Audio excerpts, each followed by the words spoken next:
Welcome to this GSC DigiNet update. I'm your host, Jim Cavale, Broadcasting Director with the Gulf South Conference, and today we're joined by the Assistant Commissioner of the Gulf South Conference, Mike Anderson. And Mike, one of the many hats you wear here at the conference is the opportunity to kind of be the football contact when it comes to media relations, and it's probably one of the biggest responsibilities we have here in the Media Relations Department, seeing that football has been such a big part of the Gulf South Conference's tradition. Talking about where we are now first, just where the Gulf South Conference is. Only 5 football playing teams this year. That will change. We're about to play Arkansas schools upcoming 3 weeks. Just kind of paint the picture of where the conference is now and where they're going in GSC football. Yeah, Jim, it's kind of a new look GSC on the football side. There are only 5 teams with the traditional powers still back in the league and returned to the league, which is good for the league. And we've had some good success this year so far. We're 12-3 in non-conference games, and that includes just two losses to FCS Division I teams and only one loss to Division II teams. So we've had a real good start to 2011 with the remaining schools. This year we've had a really good, ascent in the national polls.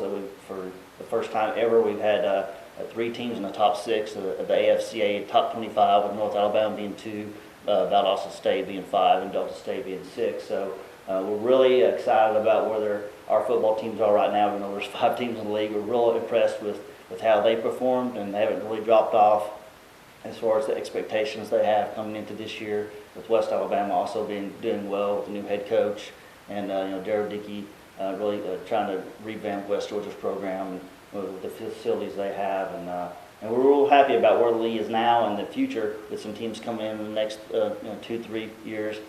So I think fans will be happy about the new additions, and obviously they're happy right now with the way their respective teams are doing.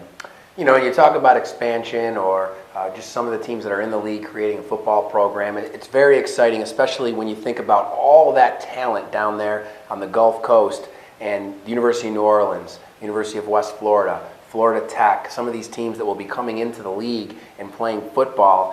What does that mean for the Gulf South Conference?